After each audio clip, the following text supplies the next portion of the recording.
Pipkin was a little white mouse with a nose like a tiny pink button and ears as big as teacups. He lived in a cozy burrow under the floorboards of a grand old house, a house filled with the delicious smells of baking bread and spilled sugar. Pipkin wasn't like the other mice. While they scurried about collecting crumbs and cheese, Pipkin dreamt of adventures.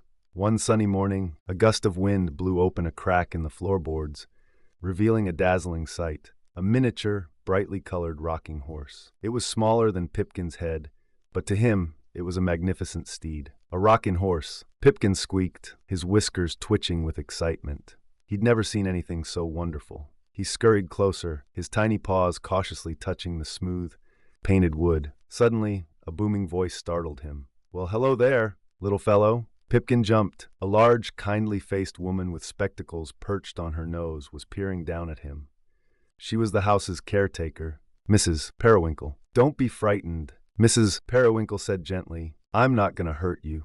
She carefully scooped Pipkin up in her palm. He was surprisingly light.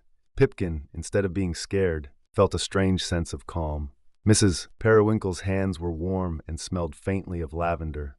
"You're a very brave little mouse," she said, smiling. "What's your name?" "Pipkin," he squeaked. "Pipkin," she repeated, her voice full of affection. "Well, Pipkin, I think you and this little rocking horse are meant to be friends." Mrs. Periwinkle carefully placed Pipkin on the rocking horse.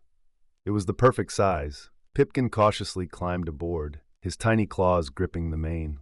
He rocked gently back and forth, giggling with delight. From that day on, Pipkin and the rocking horse became inseparable.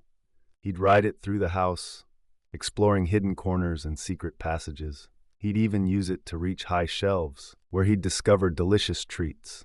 A tiny piece of chocolate here, a forgotten sugar cube there. One day, while exploring a dusty attic, Pipkin discovered a small, worn-out book. It was a storybook about brave knights and their noble steeds. Pipkin, inspired by the tales, decided to embark on his own grand adventure.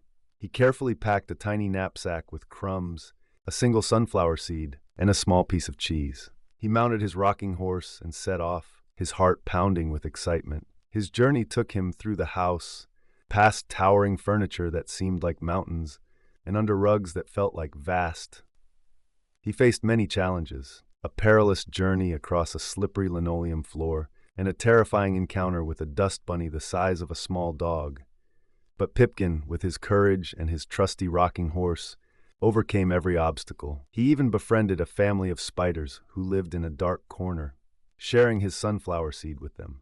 Finally, after what seemed like a lifetime of adventure, Pipkin returned to his burrow, tired but triumphant. He had explored the whole house, made new friends, and discovered that even the smallest mouse can have the biggest adventures.